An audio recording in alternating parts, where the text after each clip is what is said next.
Happy Crumb Day, everybody. It's 4 o'clock. It's Sunday. Crumb Nation. We're back. Another week in quarantine or not so quarantine, depending on where you live and how it's going. We in Iowa are currently denying that there's a massive outbreak happening and just pretending like nothing's going on with like record numbers every day. Really? Yeah, it's insane. I saw a story, it was on NBC, like national news, that this group of 12 dudes went out to the bars in Iowa City. And they went to like 4 or 5 bars just one night, and all 12 of them got coronavirus. And so, like, don't do that, people. just stop.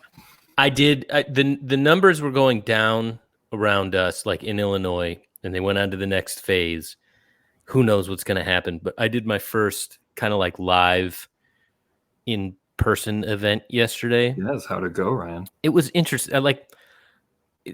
I have so many thoughts on it. I had a blast. Like, it was good. Just the human side of me had fun. I went to Fitzgerald's. I spun records in the afternoon. They're doing great. It was very safe. I felt comfortable. Like, I didn't feel like I wasn't regretting doing it, but there was definitely another side of me that's like, you know, man, am I personally ready for this yet? Like, is this something that, and I think I came to the conclusion that I'm not. Right. And that I'm happy that they're doing what they're doing. I think if it stays safe and stuff, and the numbers keep looking like they're looking here, you know, it's okay, but I just don't trust people enough. Right. And there were just some moments, drunk people, especially drunk people. Yeah. Exactly. And so, I mean, you know, more power to them. But it's just scary. You know, there was a side of me that was like, man, the numbers are going down here, and now we're all partying. Mm-hmm. And, you know, there's a voice in the back of my head that's just kind of like, yeah, we're not ready to do this. Yeah. And are we just gonna, you know, make our way back to where we were a month or two ago? Well, so I'm really split on it. That's what's happening now in Iowa. We never really got it under control like Chicago did. We just kind of like after a few weeks, we're like, well, we tried, you know, and then just let the dogs out. And the worst thing about it is, like, from a community perspective, and like, I don't know if maybe you feel this at all in Chicago, when you lift all the restrictions, it starts pitting the community against each other. And so there's no direction. And so there's businesses opening because they have to, because there's, you know, they have to survive and they have to do these things. They have to let, you know, when it's okay, when they feel like it's okay for them to open the dining room, there's a lot of pressure for them to do that financially, because not only do they have to survive, they have to kind of make up for the last couple months. And then you have all these people in the community who are like, are you crazy? Like, I'm not giving my money to these businesses that are being irresponsible. And like, you know, and it's clearly like neither person is wrong. It's just that there's not any help from elsewhere to make it so it's okay. Yeah, that is, you put it perfectly, because, you know, there are some smaller rooms and smaller bars and venues that are being forced to open. I mean, let's not, you know, call it what it isn't. I mean, they are being forced to reopen. Mm-hmm. And venues some are being forced to reopen. You know, I think the capacity here is, you can, like, when you have events, it can be like 25% inside. Oh. And, you know, I have friends who have put up stuff who own venues who said 25% for a show doesn't pay the cable bill. I think the Tonic Room literally said just that. Yeah. And it's kind of insane, because some of them have been able to, you know, not pay rent or have had these other workarounds that now that stuff's getting called in. And so you have to wonder, are these places being forced to fail? Right. And like I said, I would have to think about it. If I got asked to do that again, there was a part just for me, like for my soul or whatever. It felt good to spin records for people, and it was outside. It was masked. It felt safe. But I think it's a personal thing where I'm like, man, am I mentally ready for this? Right. And I don't know. And if all I it am. takes is one person. All it Yeah. takes is that one guy who's a little drunk and doesn't have his mask on and and it ruins it for everybody. Yeah. It ruins it for the bar. It ruins it for the money the bar is going to make. And so it's, because people are going to start leaving if there's a guy like that. It's not like before this, you just kind of like tolerate him and go to the other side of the room. Now it's like, oh man, that guy's going to get me sick. Yeah. It's wild. And now that said, other people are doing stuff that seemed, when I did the show on the back of the truck, that was amazing. That felt great. Mm-hmm. So, there's a give and take. And I think it's definitely like monitoring the situation, knowing what's going on in your community. Obviously, these places have to try to do something. It's just, we talked about this the other week with Adam, where there's no guidance, there's no consensus, there's nobody steering the ship. So it's a brave new world out there. I wonder how many like negative instances there have to be before something happens on a federal level to assist like these clubs. Like, because last Sunday after we got done, I saw that D.L. Hughley did a set at Zany's in Nashville for some reason, and he collapsed on stage. And then when he got to the hospital, found out he had COVID. He had no symptoms before that. It wasn't like he wasn't feeling well and did it, which would have been more irresponsible than having, like a stand-up comedy show right now. And I'll put the link in there if anybody wants to read about that. But I wonder how many instances like that are going to have to happen. And if we do reach a threshold where it's like, okay, clearly like these live events have to still be shut down on a national level, if the 2-week delay or whatever that comes with COVID from when you get it to when you have symptoms and when you get sick, and even more when people start dying, if it's going to be like too late and how many people will be infected in the meantime. It's kind of crazy because you wonder, D.L. Hughley's on a stage talking, spraying his germs over everybody in that room. I wonder how many people in that room get sick, I think the thing that we're going to see here, or at least what I'd like to see, and I think about this with how we move forward, how on the business side of things, is that I think if I'm playing shows or even going to shows, I kind of want people's temperature taken. I know people can be sick without, but like little tiny thing, like you have to wear a mask. Yeah. You have to have a mask on. You can take your mask down when you're drinking it, but whatever, like there have to be masks. We've seen that people are following that where I'm at in restaurants and stuff. But then like, why not go an extra step? If there's a doorman sitting there, why not have a digital thermometer and take people's temperatures? Why not put some little things up just to make people feel a little more comfortable? I wonder if you're going to end up seeing like drum shields around everybody on stage. Yeah. Well, the funny thing about DJing is I was definitely in the safest place.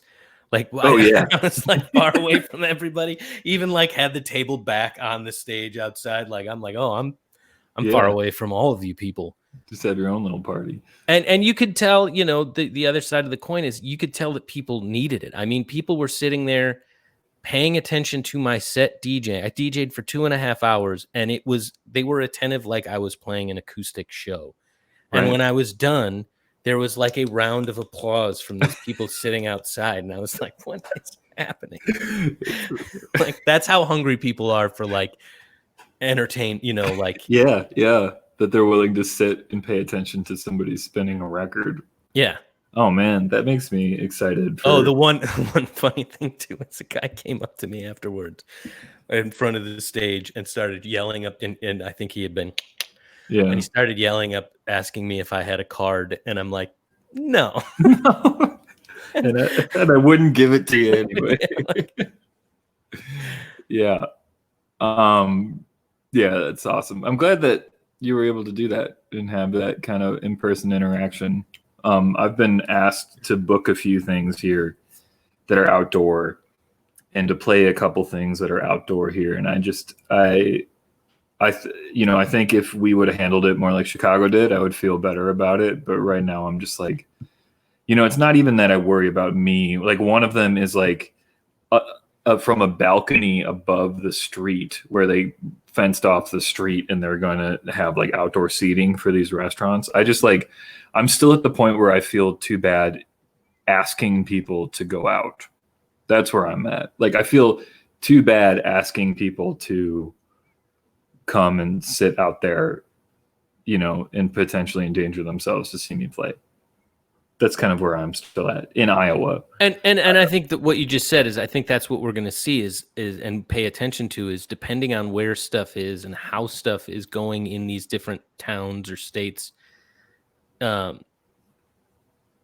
think we're going to see these, at least in Illinois. I don't think we're going to sit at phase 4 again. If things get hairy again, I'm hoping that they will pull things back. Right. There will be some ebb and flow. You know who has a different opinion about this? It's Sammy Hagar. The Red Rocker? The Red Rocker. Grim Reaper? Has some... Well, that's what we call our governor, the Kim Reaper. Oh, really? Yeah. COVID Kim, the Kim Reaper. Sammy Hagar was quoted saying, he's not going to go around spreading the disease, but there may be a time when we have to sacrifice. And my favorite part of the quote, I mean, how many people die on Earth every day? I have no idea. I'm sorry to say it, but we all got to die, man. It's insane. Shame on you, Sammy Hagar, for not knowing how many people die in the world every day. And as if it's relevant at all. And just like, I don't know. We all got to die, man. Like, I guess that's an attitude. And I guess if we're going to reach herd immunity and that's your attitude, man, and you want to lead the way and be a hero that way, go for it. Well, and one of the problems with this stuff is like, yeah, we all got to die. We don't all have to kill. Right. And, Yeah. I think I've seen people are starting to do some interesting things. I think, I understand the desire to be like, Sammy Hagar wants to go out and rock. I get it. I guess. But to be like, I don't care if I die, if that's how I go out, that's how I go out. And it's like, do you not understand though, that if that's how you go out, you're also going to affect all of these other people, or, it's like just 3.4 other people or whatever. Well, and it's like that thing in Wisconsin that was announced, the Herd Immunity Festival, which they had to rename to July Mini Fest. Because the band Nonpoint pulled out of the event because of the name of the festival. I just want to know if Nonpoint didn't realize, like, I don't understand like why, like, if you're going to agree to play a festival right now, why the name Herd Immunity Festival would be enough for you to cancel. That's just like weird. And how far did it get in this negotiation for you to be like, wait, what's the festival called? Like, I feel much more comfortable with July Mini Fest.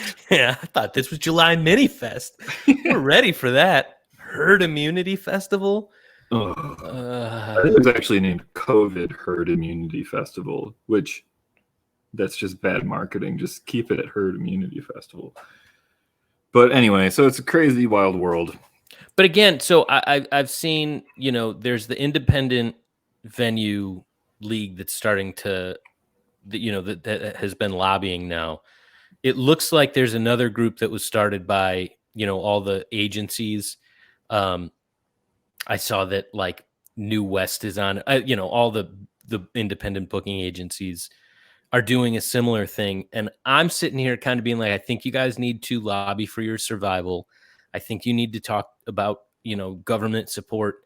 But I think you should also, maybe if you're in a league together, start figuring out what you think shows should look like. what you think. Like, let's nationalize some rules, or like, let's formalize some kind of, it's almost like just unionizing. It's like, let's make some rules, and if you're not going to meet them, we're not going to play. Well, and that's the way that, I think people talk about their rights or whatever, but let's say that, yes, we as the independent venue league, or we as the independent agent league, we say that any show that we're throwing, or any show that we book, temperatures have to be taken, masks have to be worn, these things need to be met. Let's talk about it, and let's kind of have it so that if somebody buys a ticket to an event or is going somewhere, they know what to expect. They know that everybody's doing it for our industry. And honestly, if they did that, it would probably make it easier to get federal funding, because it would be a better sell. That's like, look, we want to do this safely, and we want to do it as soon as we can. And I mean, nationally, all grocery stores did the thing where it's like, we're going down to one lane, you stand 6 feet apart. They had these things put in place. Let's do at-risk shopping off hours. Yeah. Cool. Well, should we bring our guest on? Yeah, I think so. What, you got a little intro, Brian? I mean, a little intro. Not official. Our guest today is Erin Anderson. She is the founder and the head of Olivia Management. My tie to Erin is that I was her first intern ever. We were talking before the show 7 years ago, which is too long. Olivia Management manages a bunch of artists, including Jill Andrews and Smoothhound Smith and Ruthie Collins and Derek Webb, and also producer, which I want to talk about this too, managing a producer. Lucas Morton was one of her clients. So let's bring her on. Welcome to the show, Erin. Hello. Thanks for having me. Hello, Erin. How's life down in Nashville? You're in Nashville now, right? I am, yeah. It's good. It's good. It's hot today. I've been remodeling my bathroom. Well, painting it. Remodel is an extensive word, but this was a good excuse to like get in the air conditioning and get away from the paint and talk about stuff for a little bit. Well, that's what we're here for, to provide an excuse. Thanks. To do whatever you want. So, Erin, just because I know a lot of people have asked me in the past, I think for a lot of people, it's obvious what a booking agent does. They book shows for an artist. It's obvious what a publicist does. They get publicity for an artist. But what does a manager do, Erin? Yeah. Well, I think if you ask 10 managers, we might all answer you differently. Sure. But this is my fast explanation for people who aren't in the music industry. So remember back to like 7th grade science. The artist is like the nucleus of the cell. Mm-hmm. And the manager is like the cell membrane. Okay. And the idea is you shouldn't be able to get to the artist without going through the manager. So if we're talking about agent, publicist, lawyer, label, publisher, all the team members an artist might have. Yes, they have direct relationships with them, but the idea is that as a manager, I'm managing all aspects of the career and I'm driving the ship and making sure we're all going in the same direction. And I talk a lot to my artists, and I do some consulting, which we can talk about later, and my consulting clients about how, sometimes what's best for the agent and for your touring career isn't necessarily what's best for your digital release strategy, isn't necessarily what's best for your publishing and your sync licensing. And so my job is I'm the one that represents all of the artists' interests and helping them to make the best decision about how to grow their brand and their fan base and the bottom line. So I kind of manage all the pieces. And so I'm at my best when all of it's flowing through me and I can help the artist make really good decisions and I have all of the information. And that's kind of my short and sweet explanation. But at the end of the day, I kind of view it like I'm a partner with the artist and we're running a company together. And they create the product and I create the business side. That's kind of the way I think about it. So how does that change in the world of COVID-19? Well, I mean, it's exciting to me because I'm an adjunct professor at Belmont. I teach entrepreneurship. I double majored in music business and entrepreneurship. I went to Vanderbilt and got my MBA in entrepreneurship. So I enjoy the like startup nature of it. So for me, I mean, listen, I'm bummed. We canceled, I forget. There was like 1 week where we canceled like 89 shows. Oh yeah. Which was like, I'm just watching money just flush down the toilet Yep. that I was planning on coming in. And we'd already done most of the work for it. I know, Right. as agents and bookers, like, we negotiated the deal. We worked with the agents. We worked on the routing. We had already marketed the shows. We'd already made the ad mats. We'd already shipped poster. We'd earned the money, and then the show just didn't happen. So that was a bummer. But the thing that I think has been exciting for me in this is that, we've gotten to be really entrepreneurial, and I've got one artist in particular that he is an entrepreneur. Like, he's started a couple tech companies. Derek Webb, he started Noise Trade. He just thinks like that. So it's been really fun with him because he was ready to just dive in and go, okay, switching gears. Let's start making some money. Let's come up with what's next. But the exciting thing for my other artists, who I think I gravitate towards, folk Americana artists that aren't particularly tech savvy people, and have historically fought against the idea of Patreon or the idea of a live streaming show.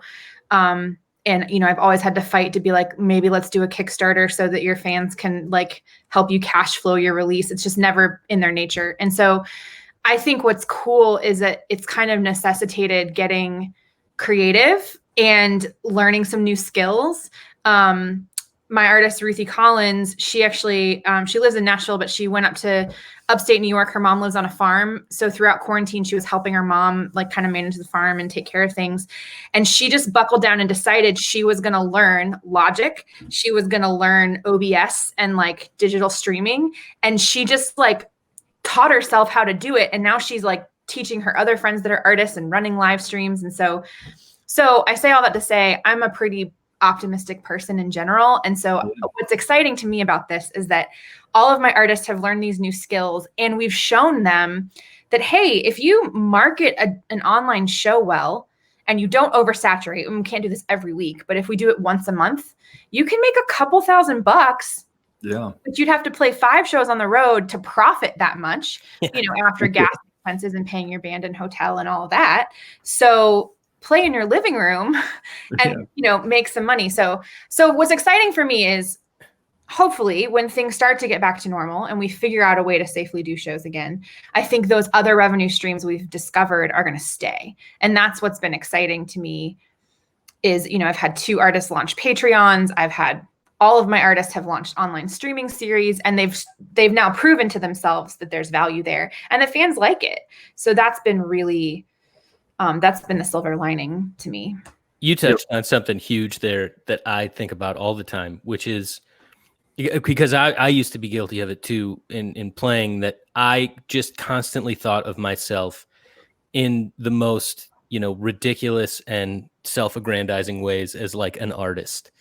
I'm a musician, I'm a songwriter, that's what's important, and kind of put all the other stuff off as like bullshit. Totally. Like, I don't need to focus on this. I didn't think of myself as a business, even though it was what I was doing as a business and for a living. Mm-hmm. And I remember, God, it's over 10 years now, a long time ago, I met my friend and yours, one good friend, Jacob Jones. And he was playing music at the time. And I remember we were in bands together. And he came up from, I was in Chicago. He came up from Nashville with his band, and we did a run here, and then we went back down to Nashville. And when we went to Nashville and I started hanging out with Jacob, and then Jacob and I went on tour together, the guy had like started his own record label, started his own dance party, rented an office for him to like book himself, had a fake name as an agent at the time to book himself, had all of this other stuff because he's just like a hustler. And then talking to him about stuff where I'm like, my idea of being a songwriter at the time was like, let's smoke a lot of cigarettes, let's write songs, and then the people are going to come to us because this stuff is good. And his approach to everything was like, no, I'm going to start a business, and I'm going to make I'm going to be a brand. I'm going to do all of this stuff. And I think about it a lot because people sometimes think that success, there's a mistake in the music world where they take people try to equate success with talent, Yeah. and you need to be Not really. talented, but you're building a business. And I think it has been interesting seeing how many people are realizing that they need to think about their revenue streams and their brand and their all of these things that you deal with all the time. Sure, right. They're probably starting to be like, oh, Yes. I get it. Yeah. It's been a lot of that, but it's been really fun. Yeah. I think that's a great point. And I think, I think the beauty of the genre that we all kind of operate in for the most part, like this folk Americana indie world, is there's actually a middle class. Like you can make a couple $100,000 a year and fly under the radar. I love meeting new people that they ask, well, who do you manage? If this is what you do full time, I must know them. And they don't know anyone I manage. Yeah. But I love that. Like if you get entrepreneurial and you figure out how to create multiple revenue streams, we're in a genre where it's entirely possible to make a great living if you think about it like a business. And I think probably in pop music and country and maybe some other genres, you're kind of nothing and poor and broke until you're not, and you're a multi-millionaire, but there's not much in between. But I think we have this, I think that's part of why I love this genre, that folk and Americana fans don't particularly care how popular a band is. They just want good music.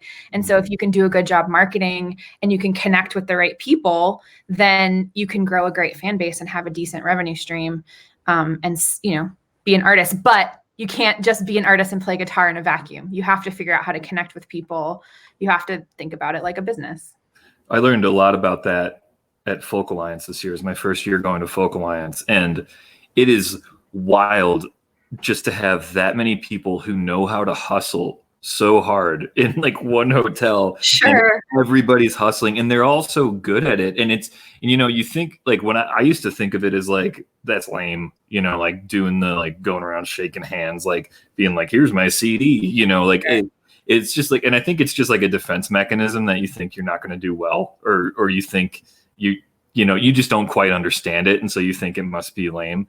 But, I had my album was about to come out and I handed out like 30 copies of it. And, I started getting, messages from Americana Music Association and like from all these places. And I was just like, oh, it works.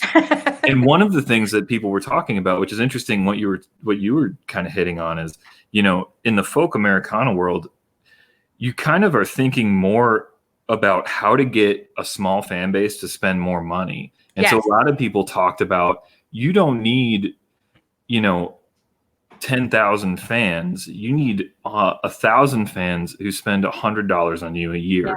And then you're making $100,000 a year. Right. So like, how do you do that? How do you create content? How do you create, like a lot of people do these house show experiences, which is the bread and butter of the Americana world. Sure, and they've figured out how to be like, okay, I will come play at your house for $1,000, and I have to be able to make tips, and people in the Americana world tip well, and I have to sell stuff. People in the Americana world buy stuff. Like, it's just like so cool to see a guy like Steve Poltz, who like nobody has ever heard of outside of this world. And he's just like a god in the Americana world. It's so cool.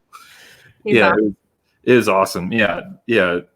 And so like, what are some of the creative ways you guys are your artists are dealing with, or you're working on with your artists? I saw that you have Jill Andrews actually going on a tour right now, which seems So, I go back and forth about it.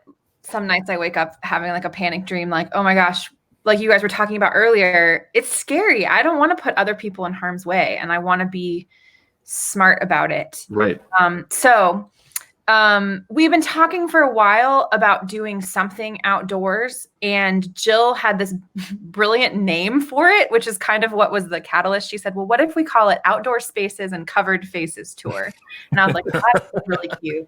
And she's got a very dedicated fan base that just really love her, and she's great at connecting with people. And so we just kind of put the word out. She got really into the math of it and said, like, okay, if you have an 1,800 square foot yard and you put blankets 6 feet apart, here's how many tickets we have to sell to make money. And so we just kind of put the call out and said, if you have an outdoor space, with an outdoor entrance, so people don't have to walk through your house, and you'd be comfortable, letting us host a show there, and you'd be comfortable helping us do it. And we're going to require masks. And, and some places we're going to, the hosts are like, it's not even bad here. That's weird. And we kind of just said, we don't care. We want to make sure we're being safe. And she's going to be traveling, so I don't want her to bring it. Like if she's in Iowa and then she's going, so we're going to require people wear masks. And we were going to rent an RV, but after doing some research, it became apparent that maybe just buying one made more sense financially. Yeah. So she bought an RV last weekend because it was just like, awesome. We're doing this. And also for her safety, then she can have her own bathroom, her own bed on the road. So she's not getting in hotels or staying in people's houses, where she can keep her space clean. So I'm really excited about it. We've only announced 8 shows, but we've probably got another 15 or so that'll happen through the end of the summer.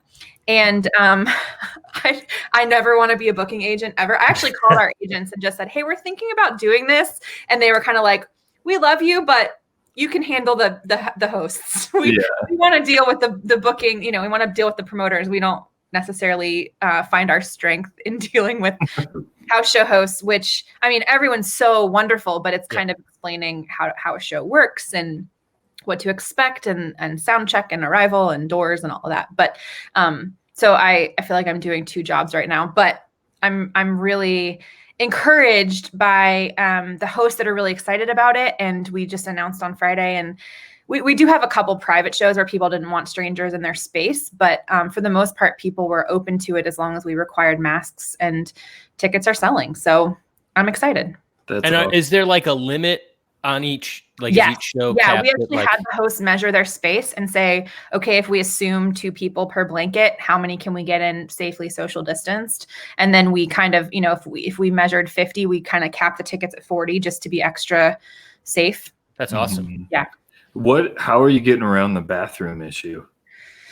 That's where I want to do backyard shows, but I'm just like, I don't want people to use my bathroom. So some hosts have I'm actually hosting the Nashville one at my house because I've said for years that my backyard is perfect for this. And so I actually have a bathroom by the back door where people can just they won't go by anything else. They can literally walk in the back door. It's the first right. So I'm just going to kind of tape it off and just say, come in here, hand sanitizer by the door, antibacterial spray and paper towels in the bathroom. And I think it's going to be a case-by-case basis. Some hosts are going to, because they're just so excited, they're going to rent porta potties, which I read a funny meme on the internet that was like, well, how does that solve anything? Because porta potties don't have hand washing stations. So then you just go in a smaller box with no way to wash your hands. No airflow.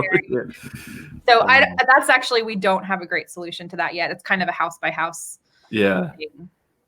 Yeah. My friend was talking about how she's been having people over for a fire. And I was like, well, what do you do about bathrooms? And she's like, I just tell them to pee in the yard. And if they got to go to the other one, they got to go home. Yeah. And I was like, that's fine. That's exciting. That's awesome. I'm really excited that there are creative people figuring out how to get on the road. I know sorry, go ahead. No, go ahead. I was just saying one of the bigger Iowa bands, the Nadas, one of their singers, Jason Walsmith, did a similar thing and bought a Sprinter and and I don't even think he has a plan. I think he's just driving to where he knows people and is calling them on the way. And it's like, hey, do you want me to play in your backyard? Yeah. Well, the thing for Jill is that her record came out March 27th. Oh. So by the time we realized everything was shutting down, it was too late to move the record. We weren't going to do that. So she also wrote a book. So we've got 3,000 books and 700 records just sitting in a closet. It's we got to get out there and start selling these things. Yeah. So I'm excited for that. That's a thing that I don't think a lot of people realize. You touched on it before, that some of this stuff that fell away, has been in the works for a year. For people in jobs like yours, a lot of the work is before the date. Kind of when your artist is out and playing the show, that you're kind of great, you're gone. Right. You're let me know if you need anything. But most of the stuff you've done has been leading up to that. So that was one of the things that was really brutal And I saw some artists go through this where it was like, sometimes people think of a record cycle as like when the record is out. There is all this stuff that goes into like picking that date, planning that date, a lot of money that gets spent on the front end that you're planning to recoup. So it's a weird position that people are in right now who just put records out and are like, right. And that's a really cool way to do it. Have you guys looked at, so let's say she had a show or is booked in like Houston and numbers are crazy. Do you guys have to like the right to kind of say like, we're not coming to Houston? Have you had to deal with that? I mean, I think that we kind of said within reason, we're going to keep everybody apprised of the situation and be smart about it. The cool thing actually is that most of the hosts are in towns that are just not major markets, because it's places that, because the hosts are kind of helping us guarantee some money. So we're selling tickets, but they're going to essentially make up the difference between tickets sold and a guarantee amount if we can't. So it's like a hybrid house show where like they're not paying her a flat, $2,000 to play in their living room. They're just saying, we'll help you sell tickets. We'll help you promote from your end. And if needed, we'll make up the difference between what you sell and the dollar amount.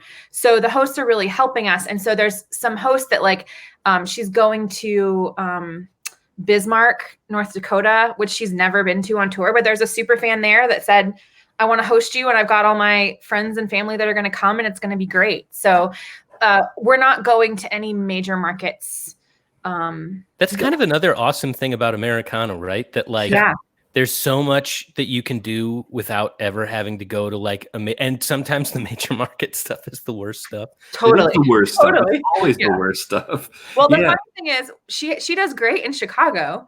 Yeah. But nobody has yards. No one has land there. So I actually talked to our friend Donnie Biggins last week, like, do you have any ideas? And he was like, yeah, people just no one has land. There's not space to do this here. So we're trying to figure out, cities like that, but I think it's going to end up being a lot of, secondary markets. I think that this thing, we haven't really talked about this yet, but this might open up a lot of markets for people. I think as they start going out and they do find out like, oh, I can go play in Bismarck or Iowa City or the small towns and realize there are people there who, not only love their music, but are just general music fans. Yeah. There's a company here that's kind of been like the beta phase before all this happened called Home Diddy, which is kind of what you were talking about, like what you're doing with Jill, where they set up, you can they have a whole listing of places that want to host house shows and you reach out. And if they're interested, they'll guarantee you money and they'll sell tickets and then make up the difference if they don't make it. And I think that's an interesting model in general, where this world could really just bread and butter it there. And then, when you have to go play Philly or whatever. Right. I think it's going to open a lot of eyes about where people actually are and not right off the flyover states and whatever. Yeah. Outside of like the shows and stuff, do you think that this whole pandemic thing, kind of, you were talking about Patreon and stuff like that, and then do you think this is going to affect how you look at, your artist relationship with their fan base and how they release content in the future? Do you think there's lessons that you're going to take out of this that you're going to apply to things in the post-COVID world? Yeah, that's a great question. I think the biggest piece of learning for me has been really like stripping it back and saying, what do we actually sell? What are we actually selling? And try to be a good entrepreneur and define that. And I think for musicians, the answer is like connection. So, historically they're delivering that through recorded music and touring. But you can deliver connection through, some of my artists, like that was like Cameo where you can pay like a D-list celebrity to say happy birthday. Well, we've got that like now as a merch item on most of my artist stores.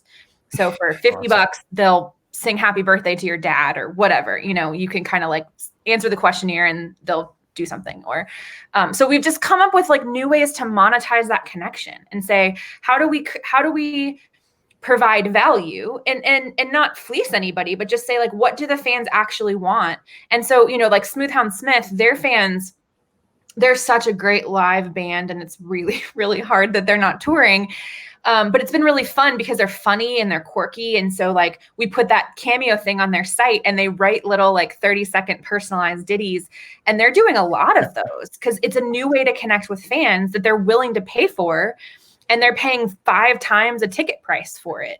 So I think the thing that I'm taking away from it is just reframing what we actually sell, which reframes and kind of in a great way. I think I've always thought about it very entrepreneurially, but I think I got a little comfortable in like, okay, we tour and we do sync licensing and we do streaming and releases and we do merch. And I hadn't really pushed the envelope in a while.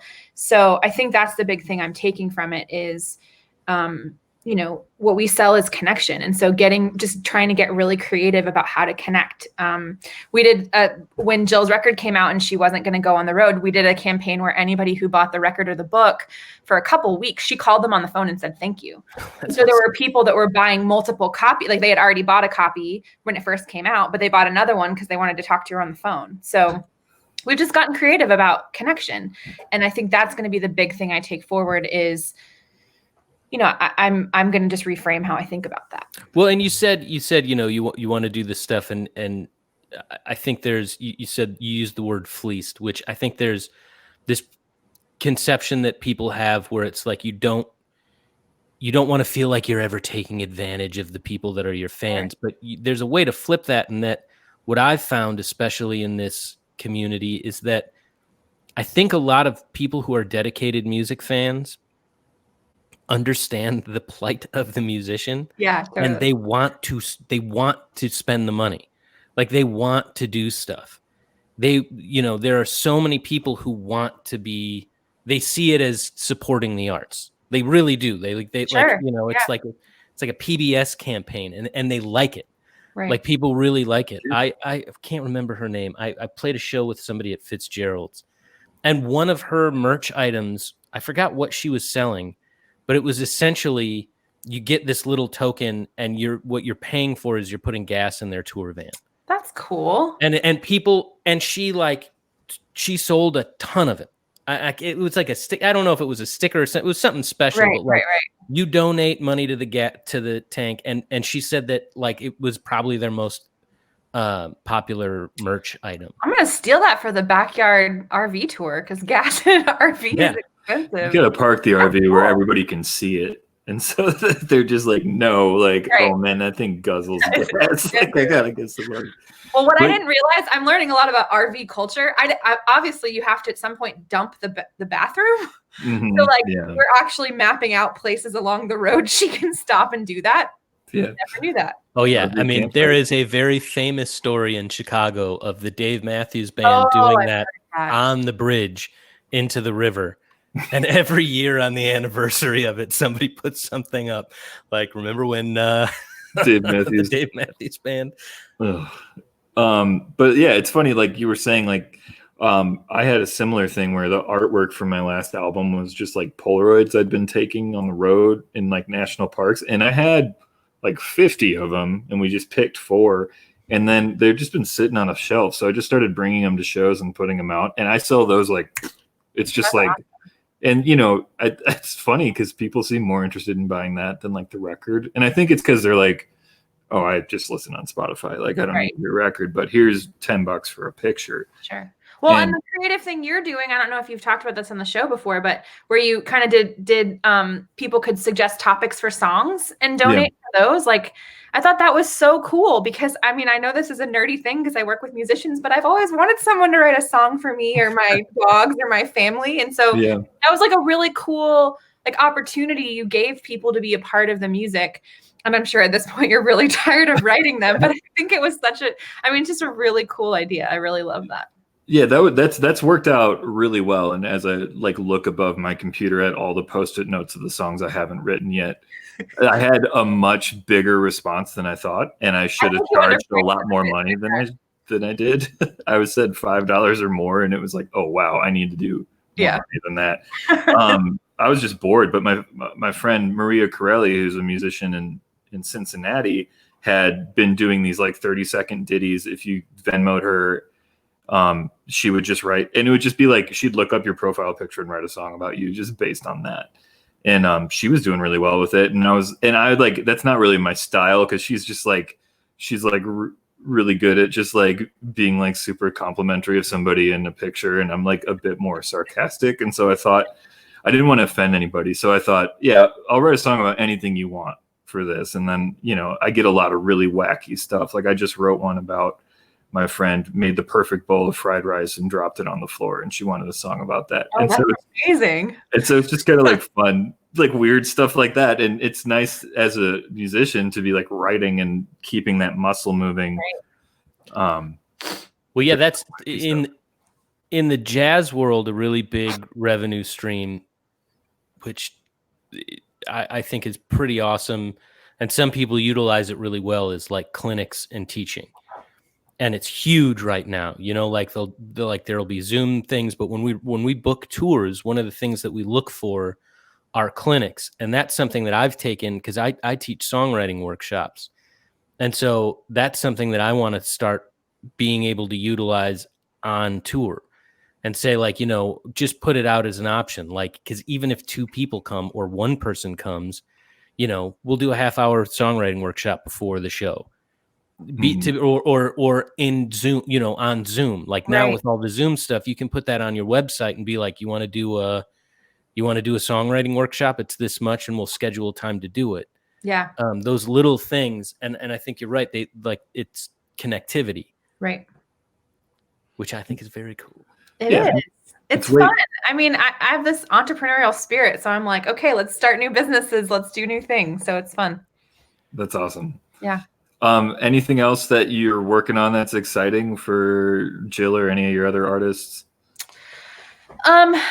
I probably should know off the top of my head. What else are we working on that's exciting? Well, one cool thing that's exciting that's been happening through all of this, I've got an artist, Ruthie Collins. She's had a lot of success lately. Bob Harris at the BBC in the UK, he has a really big Americana folk country radio show on BBC Two. Mm-hmm. He has fallen in love with her music, and so he keeps playing it on the show, which is huge. And every time you see this huge influx of followers, and he asked her to do this like a streaming session for him that's going to air next week. But we're trying to figure out how to get over there, because we suddenly have this like pocket of success, and she was booked on a couple of UK festivals that got canceled, obviously. So that's one where we've got something tentatively booked for November. But I was thinking about this when you said this earlier, Ryan, about you do all the work 6 months before the thing happens. It's really weird right now to be like, what do I work on? Because I don't know what's going to happen in 6 months. Right. And so it feels so weird and tentative of like, okay, I'm going to kind of put a stake in the sand and say, we're going to the UK November 15th. Yeah. Maybe, hopefully, let's work towards it. I don't know. Yeah. So that's been a weird, like all my artists, in a great way, I think they trust us, and they think that, they know I'm trying to do my best and think the best strategically about their career. But this is the first time I've ever said to my artists on a continual basis, I genuinely don't know. We can do this or this. I don't have strong feelings either way. I don't know what's happening in the world. I genuinely don't know. So that's been a weird piece of it. But I have little things I'm excited about for each of my artists. Like Smoothhound Smith has gotten into this great routine of doing streaming shows. They're doing a cover show on Tuesday, I think next week, which I think will be fun, because they don't tend to play a lot of covers, but they have great taste. So they're going to do a bunch of covers. And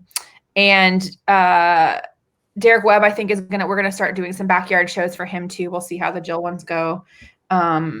Ruthie's, we're working on the UK stuff. And then I manage a band called Hush Kids, which is Peter Groenwald and Jill Andrews together. And they actually, you guys are getting a world premiere here. They have a song coming out, which I'm really excited about. We haven't announced it yet, but that'll be coming out in a month or so. So I'm excited, because we kind of paused that for a minute while Jill was working on her stuff. And so now that Jill's record is out into the world, we're kind of ramping that back up, which I'm really excited about. That's awesome. Yeah. Man, premiering, a lot of people put out records like Jill did because they had no other option. They already did all the work, and it's like, well, it's going to come out. But planning from, obviously not from the beginning, but you've had plenty of time to plan for a release in the COVID world. how does it change for you? Obviously, there's not going to be touring necessarily behind it.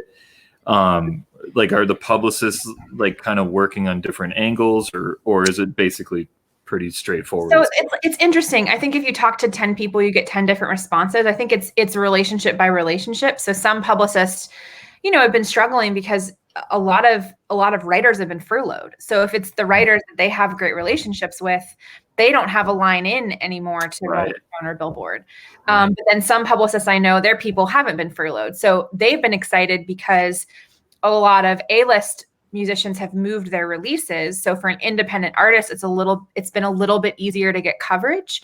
So I was doing some consulting for an artist named Matt Lovell, who's incredible. If you haven't heard his stuff, I could just listen to him sing forever. It's been really cool because it was his first record ever, but he ended up getting just so much coverage. And I think one, because the music's great, but I've also worked on great music that didn't get a lot of coverage. And so I think a little, respite in the storm for us with that record has been, there just wasn't quite as much noise in the marketplace as usual. And so we had a little foot in the door to get a little more traction. But I don't know. I'm kind of full steam ahead on releases. I mean, we're just rethinking the touring part. And I usually like to pair radio with touring. Like if radio is such a hard thing and you really get your value out of it if you've got a great Americana AAA radio promoter who's getting you into stations to play along the road, that's when I think it's really you really see a direct ROI. So that's been a little harder because, I'm not really pushing artists to do radio right now because I just, it's such a gamble. And if you can't get that added value of maybe doing some in-studio stuff to drive some ticket sales, and it's not, I just think it's too much of a gamble to not waste money, but to spend money on it right now. So that's kind of the main thing. Like with Jill, we had radio lined up and it was going to start with the tour. And so we just, canceled that. And we had like a little mini book tour set up, which has been a bummer, but she wrote a book that kind of is a companion to the album. So it's short stories, but the short stories kind of are related to each of the songs, and it's beautiful. And so that was an extra bummer to cancel the book readings as well. I forget what the question was. I just went on a tangent. What are you working on is the question, I think. Oh yeah. So yeah. Yeah. I think that's the end of my answer. So you've always your job is basically to give good advice. What advice do you have for musicians? What are the do's and don'ts of live streams? Because I've seen a lot of things that I think are don'ts, and I've seen a few things that I think are do's, but I haven't cracked the equation yet. Sure. Okay. I've got a couple things that we've learned and it's worked for our artists. I think you start with the goal in mind. Is the goal marketing and exposure? Because then Facebook Live is great because people can see it for free. You can put up a tip jar. You might make some money, especially if it's streaming on Facebook. They don't have a high expectation of quality because they haven't paid for a ticket. And I think that it has its purpose. So like Smoothhound's doing a cover show. They're doing it on Facebook because they just want as many people as possible to come to the party and just have fun. We'll put up a tip jar, but just come have a good time. I have also seen some success with ticketed shows. If you're going to do a ticketed show, you have to up the quality. There's a great software called OBS, which is that what y'all are using to do this? No, this is a platform called StreamYard that we like, and it's all just all in one. But OBS is like a way you can put your branding up, and you can actually it probably similar to StreamYard. Like you can have logos zoom in, and you can do an intermission with intermission screens, and you can have multiple people join in and all of that. So using some sort of service like that to up the production value, I think is important. I think it's really important to just get really comfortable with it, because I've definitely been on some live streams where the artists, you can tell they're nervous. Like, I don't know what's going to happen when I push this button, or I don't know what's going on here. I don't know if you guys can hear me. So we work really hard to make sure for all of our artist live streams, we're testing it with them in advance from different locations and different browsers and all of that. But here are the main things I've learned. So if you're doing Facebook marketing, there's a benefit to doing what's called a tour on Facebook. So you create the events and you wrap them all up in a tour, and you can boost that tour, and you get just so much more exposure when you do it that way as opposed to individual events. So one thing we've been doing is if artists are doing streaming shows, we're trying to clump them and announce a couple at a time so that we can call it a tour and we can market it that way on Facebook, which gets us a lot more eyeballs for a lot cheaper marketing. Wow. Another thing we've learned is if you are going to do a clump of them, you're going to do 4 or 5 or 7 shows, having themes for the shows so that your super fans know they're not going to see the same thing 7 times, but it doesn't mean you have to do a bunch of covers. Like Jill did all of her favorite co-writes the other night, and it was really fun because half of them I had never heard because she co-writes twice a week. So, and she had cool stories about being in the room with certain writers and, Smoothhound's doing covers. Ruthie Collins is doing her favorite movie themes in a couple weeks. And it's a mix of like, she's going to do 4 movie themes and then she's going to do 4 or 5 of her originals. So she's always, still promoting her music and then kind of sticking with the theme. So themes have been a big thing. And then the biggest learning I've taken out of this is that there's a value in having a ticket. Because that means people have, they've committed, I'm going to come. But if you charge $10 or $15, you're going to make less than if you make the ticket pay what you can. Because when you make the ticket pay what you can, everyone assumes everyone else underpays. And so if we set it at $10, we'll sell 30, 40 tickets. If we set it at pay what you can, we might sell a few more tickets, but people will pay an average of $18, $20. Wow. And so when we made all of the shows pay what you can, which you can, that's a choice on Eventbrite. There's all kinds of ticket platforms. I really like Eventbrite. Then we doubled our income. We just doubled it. Wow. Some people are just really generous and they just, they want to support the arts and they want to support the artists. And so when it's a pay what you can, they assume everyone else is underpaying. And there are, 10, 15 people that'll pay $1, which is fine.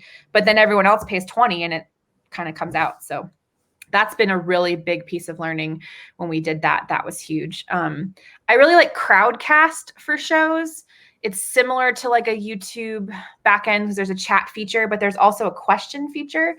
And I've watched a lot of my artists when they're doing a live stream, they want to interact with the audience, but it's really hard to keep your eye on this like scrolling chat bar. But on Crowdcast, they can still interact in the chat and the fans can interact with each other.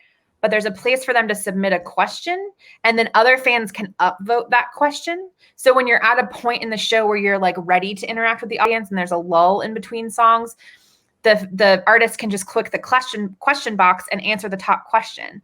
And that kind of helps keep it interesting and keep it interactive, but not stress the artist out. Like, oh, there's no good question in the chat right now that I can see. So that's been really cool. And then I've just gotten really good at getting them all to work together. So like Eventbrite has finally launched a new like dashboard where if you're doing a streaming show, you can actually put like the direct link to the show in the ticket. So when they buy it, you never have to do anything else. And for a few months, that was like so stressful because I'd be like, oh, the streaming show starts in 30 minutes. I better email everybody the ticket link or the link to the show now. And I had to remember to do that. So Eventbrite has an option now where that will go. That's awesome. So those are my top. I've got to write a do's and don'ts theme now. I think we do too. Yeah. I should go back and count, but I think we're into like the 50 plus online shows that my artists have done. Oh, wow. Since all of this started. Wow. Yeah. That's crazy. how many in-person shows do you think you would have had in that same time frame? Well, because Jill was going on a tour, it probably would have been a little bit more than that. But Jill's had fewer, but everyone else has had more. Right. Because they didn't, because they were off cycle or they weren't necessarily planning to be on the road. So that's cool. Crazy. Hey, there's a silver lining for you right there. Yeah. It's been really fun. One more question, and this is loaded, but I think it'd be helpful for some people. I know that on my end and the agent side, we were talking about this before the show a little bit. Regularly get emails from people just reaching out to say like, can you book me? And then, as you dig in, I might love their music, but I start to see that like, well, they've never toured, or there are all these things that I'm looking for as an agent that they don't have. Sure. And, sometimes depending, we can be helpful and kind of give them some tips, but for you as a manager, what are you looking for in an artist? And I know it's a loaded question, but it's more than just being like, I like their Right. songs. I think that's so hard because I know so many artists, they just want it to be about the music only. Right. And I had to say that to an artist this week. Like, I run a business and I have overhead, and my time is worth money, and my employees' time costs me money. And you have 6,000 streams, period, on the one song you've ever released. So I there's nothing here to commission yet. So I actually made myself a list a few years back because I had made a few bad decisions when I signed some clients. So here are my 5 things that I look for. And I tell my employees, like, if I'm about to sign a client and you're looking at the list and you're going, Erin, they don't meet all of these criteria, like, you're entitled to call me out on this, because sometimes I'm just like, but I love it so much, I'm just going to make it happen. So I have to like the music. Obviously, I have to love the music. I can't sell something I don't love. And there are definitely managers out there that work for artists that they don't like their music, but that's okay because they're good at their jobs and they don't need to like it. But I can't fake it on my face. If I don't love something, I can't do it. So I have to love the music. I have to really feel like I have some common ground with them as people. And I really do my due diligence, and we'll go to coffee and drinks and spend, 4 or 5 hours together over time before I decide to go forward with an artist. And I'll talk to all of their existing team members, or I'll try to talk to past team members to just get a feel for not just, is this a great artist, but is it a good person? I've definitely signed some artists that just weren't good people, and they had bad attitudes, and they made my life miserable. And there's just no amount of money in the world that's worth that. So I have to like their music. I have to like them as people and feel like we have some sort of common ground.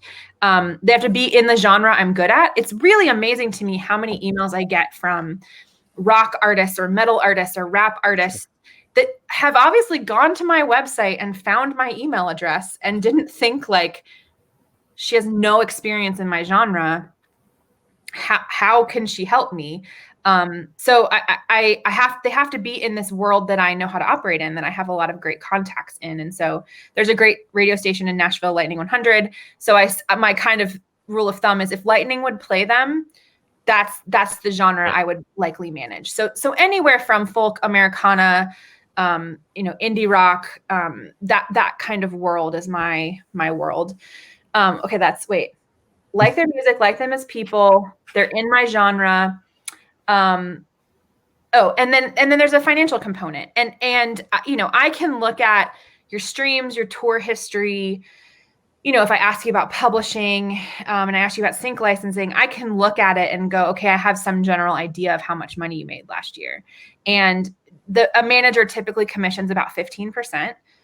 So if an artist is making about $100,000 a year, that's about $15,000 for my company, which is a little over $1,000 a month. And we're going to put that much time into an artist. So yeah. I somewhere around $100,000 a year is what I'm looking for. Or I meet with an artist that I see the potential, or I know it's there.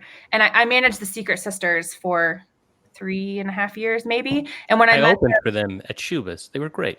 Yeah, they're so great. And when I met them, they had literally just declared bankruptcy. They had some legal trouble with some bad people. And so they declared bankruptcy. So they were not making $100,000 a year when I met them.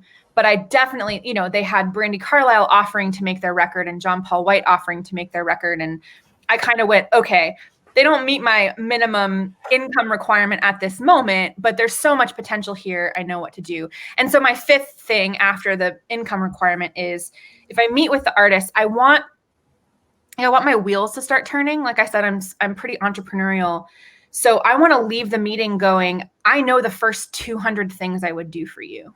And I know, and so I ask a lot of questions in our meetings about what are your expectations? And in 6 months, if we signed a deal and I was your manager, in 6 months, you woke up in the morning and said, man, I'm so glad I signed with Erin and Olivia Management.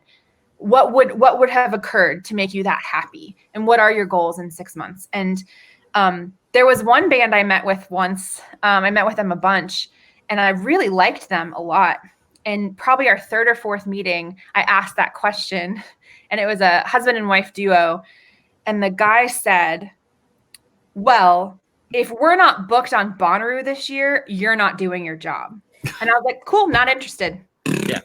Like, you think you deserve, like you just earned that, and I can just make that happen. And if I don't just make that happen, I'm not a good manager.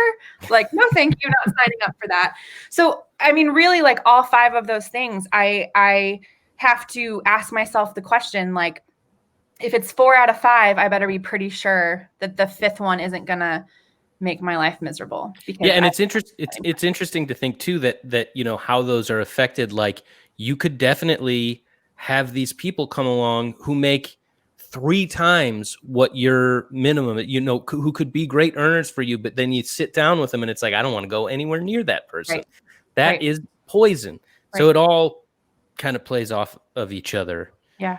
And I've also learned like that there's a very big difference between income and popularity. Like I manage an artist that is much more of a household name than anyone else I've ever worked with, and made very little money on that that relationship, and it wasn't worth my time. And so I think that's the hard part being a boutique manager. Like, I hope someday I have a client that makes me $1 million a year so that I can invest in some artists that aren't quite at that dollar amount.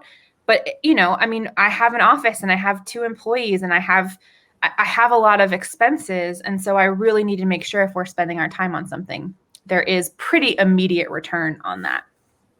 That's such good information, because I think so many musicians think, okay, I've written enough songs for an album. Now I need a manager and a booking agent and a publicist and all this stuff.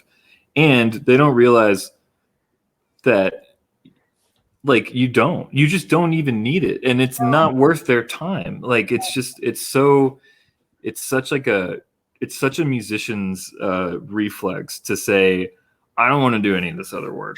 Like, I've done all this, and now there's people who do this other stuff for me. Right. And the misconception that, like, you know, if you sign with an agent, something changes. No. Right. Oh, you know, yeah. They have no power to sell tickets for you. Yeah. They might be able to beat up a promoter and get them to put a no-name artist in their club. But after that happens and no one comes, you're never playing that venue again. Yeah. So the agent doesn't solve your problems. Well, for a lot of people, not having an agent is better than having an agent. Oh, yeah. Because you're free. You can just go make things happen. Yeah. Yeah. There's definitely an interesting thing in some, you know, bands that are working up to or are still building, and then they'll think there's this big sense of accomplishment. I mean, this literally happened to me as a musician, where you sign to an agent or you get something like that, and you think, like, now the offers are going to come in, and it's like, oh wait, no, now I'm going to make a little less money for a while because I have to pay this person and we have to build up something. Right. It's always I think one tip that is good for everybody is, and kind of a takeaway from this conversation is, it would do, you're doing yourselves a lot of favors if you're serious and this is something that you want to pursue. Learn every aspect of the business that you can.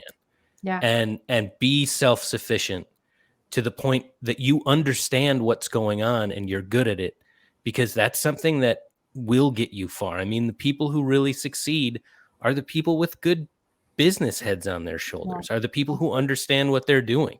Forbes wrote an article about Joe Pug. Forbes. Yeah. It wasn't about his songs. No. Right. Right. Because he's smart about what he does. He's absolutely. Yeah. I love that. The other thing I do some consulting with up and coming artists. So artists that don't meet those criteria, but I still like their music. And I think that, you know, I could maybe help them, educate them a little bit. I do offer some hourly consulting. And one of the things I coach them on a lot is, when you're reaching out to someone, put yourself in their shoes and make sure you're explaining what they could get out of it.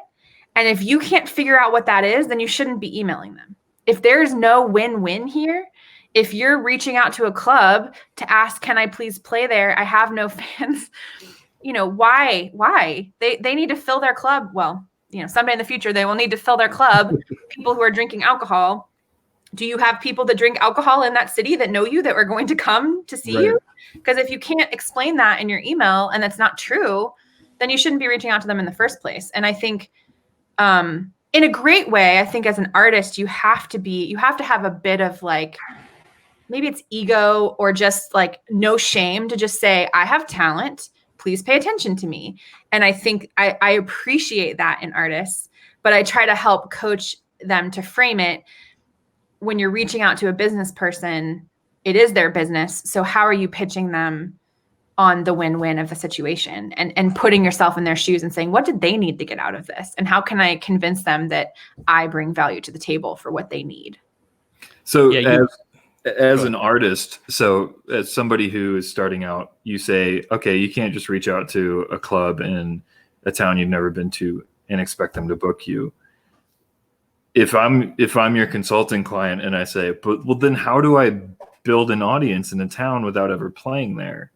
Like that's a tricky thing. And there's many ways to skin that cat. I found some that work for me, but I'm just curious, like, what advice do you have for that? Yeah, a couple. I mean, I think the thing I don't like strategies being things you can't control. So like try to get on a great opening slot on a great tour where you're playing in front of someone else's fans would be beautiful, but you can't control that. And that doesn't happen. And I spend a lot of time explaining that to artists. Like Jill is good friends with the Avett Brothers. So every time she plays an Avett Brothers show, a bunch of artists reach out to me and say, how did you do that? And I say, I didn't do that. She's known them for 20 years. Has nothing to do with me.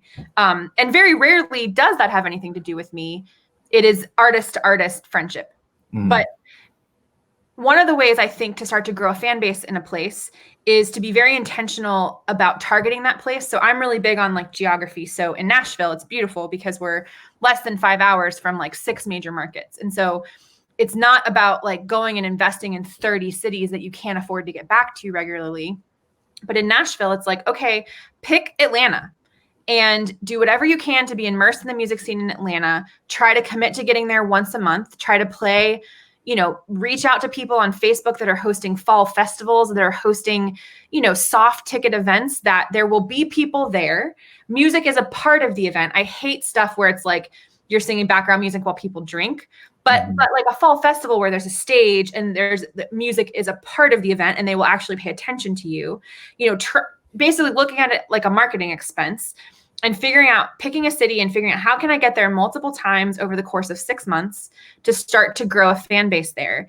And if every time you play over the course of 6 months, if you can play some soft ticket stuff and you can maybe gain, play for a couple hundred people, but 10 of them write down your name. After 6 months, you've got 60 people that might care. And so then if you can reach out to a club and say, I played, the Wine Fest, I played this, I've got 85 people on my mailing list in your town. And, I'll take a Tuesday night. What can you give me? I think that ups your chances when you've got some stuff that they recognize. Well, what do you think? Does that make sense to you, Brian? Totally. Yeah. I mean, the soft ticket stuff is awesome to get. And as somebody who has booked like arts festivals in the past, it's not hard to get on these things because usually it's people who are, especially if it's these nonprofit things, because it's people who are doing it who aren't getting paid to do it a lot of times. And they have a small stage and they have on the side and they have to fill it. They have to book 15 people over the course of 2 days. And if you show up and you sound decent, that's mostly their main criteria is I don't want to piss people off. Well, again, everything changes in COVID, but my trick for that is go on Facebook. Most people, when they confirm an event, the first thing they do is make a Facebook event for it. So even if it's not announced on like a municipal website yet, there's a Facebook event for the fall festival in September, October. Go find it, find who's the host of the event and message those people. And like they're overwhelmed. They don't know how to book music. They're usually not music industry people. They're nonprofit employees or volunteers. So that's kind of my that's the thing you can control. That's the thing you can, as a independent growing artist, you can actually message 500 of those kinds of events and you're likely to have some luck if you're decent. And to your point, go ahead, Brett. Sorry. And to your point about the Avett Brothers thing with Jill, every really awesome show I've ever played has happened because I was friends with a musician who introduced me to those people. And like Ryan and I got to know each other. Like we met in Nashville and we were both like, oh, we're on the same page. Do you want to book a tour where I book half of it and you book half of it? And like I met some of my best friends in the world on that tour through Ryan. Yeah. And like through that, Ryan has now like played Iowa City like like 15 times and has like a fan base here, you know, because I brought him here and everybody was like, whoa, this guy's awesome. Right. And so like those relationships are huge from artist to artist. Yeah. So like always treat the other bands with respect and make sure you say hi. You never know where any of it's going to go. Right. Yeah. I mean, when I moved to Nashville and did my first solo record, my first tours on that, Honey just carried me on support a lot. And I would get asked the same question. Well, how did you do that? Like, they're my friends and we enjoy each other. Like, that's an important thing. But you touched on something else. You touched on a few things I want to hit real quick. You just mentioned that, remember, so I'm going to extrapolate a couple things. One, you talked about ego. And I think that's a great word and a great thing to be like, you need ego, and ego will do you well in certain aspects of this. Like, for instance, creating art. I think ego is a very good part of being, self-confident and having a vision. You don't want that ego to be in the email that you are sending some right. Like you were talking about. I think people forget that the music industry isn't all people like this. It's not all people. Like some people who are booking stuff, it's like the fourth thing they do. They were just handed that job. Right. Like, oh, you're going to be in charge of music for this festival. You're going to do that. So remember to be like, being humble is important. Have self-confidence and ego in your art, but never, you never want that to be rammed down somebody's throat. Like, no, you don't understand. I'm kind of a big deal. Right. You're not entitled to any show or anything. Yeah, that's ever going to happen. That's the right word, and that touches something that it's entitled is the perfect word, because that reminds me of the story you were saying about Bonnaroo. Like, nobody is entitled to anything in this. Like, it doesn't work that way. Yeah, I just thought that was an interesting thing. Yeah, and that's a good distinction to make too. I mean, I think I have so Smooth Hound Smith is doing this amazing music video where they're getting some artists to participate. And there have been some smaller artists in Nashville that haven't even bothered to write back and say yes or no. But Smooth Hound's good friends, they're friends with the Chicks. And Natalie Maines did bother to write back. And she said, I'm a little too busy, but she took the time to write back. And that just, I actually screenshotted it and sent it to my employees and said, this is why people like this are successful. Like, they take a second and their ego is not too big, and they're not, they don't think they're more important than everybody else. And they're kind to other people. And the bands that are like, oh, that's so beneath me, it just irks me. Yeah. Yeah. I played with Amy Helm the day after Trump was elected. Oh, wow. The next day with Amy Helm, and we were at Space, and we just were like commiserating. Like, it was a very good show, like good healing. Sure, so cheesy, but like this healing moment. Like, we sat backstage and we talked about it, and she told me stories about her dad, and it was just like this awesome night. And then at the end, she just hands me her email address, and she's like, "It's fun talking. If you ever need to talk about any of this stuff, just hit me up." And I remember being like, I think it's still in my desk. I think I sent her an email or two just thanking her, but just being like, I don't want to, I'm not going to abuse this. Right. But like, I just remember walking away being like, that was classy. And that stuff sticks with you. And then I have a million stories of people that, like, if their name ever comes up, I'm going to be like, never book that guy, never because they were, they had that full on nightmare ego. And I also think you hear this all the time, but like, it's such a small industry, like, and people, everyone's fighting for their own career. So that person who might be nobody today is going to be someone soon. And why burn a bridge and be a jerk and be hard to deal with? It makes no sense to me. Totally.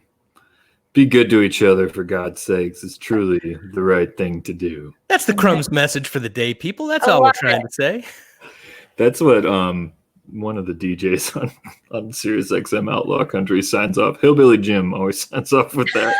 Be good to each other, for God's sakes. It's truly the right thing to do. And I'm always like, thanks, Hillbilly Jim. I think it's Hillbilly Jim. I don't know. I spent a lot of time by myself in a car listening to Sirius XM. Well, thanks so much for joining us, Erin. This has been awesome. You. It was so good to see y'all and catch up. Yeah, it's good to see you too. There's some very valuable information in here, which is something that I've been wanting to have happen more on this show, as opposed to it's just like, everything sucks. So thank you so much. It's been awesome. Of course. Good to see y'all. Yeah. Thank you very much. Next week, do we have a guest for next week? Is Donnie on next week? You know, Donnie's being elusive. I believe it will be. Well, if it's not Donnie, we'll have a guest, guys. Don't you worry. We'll be back. All right. Thanks for tuning in, everybody. We'll see you next time. See you next time. I gotta get my crown. I need a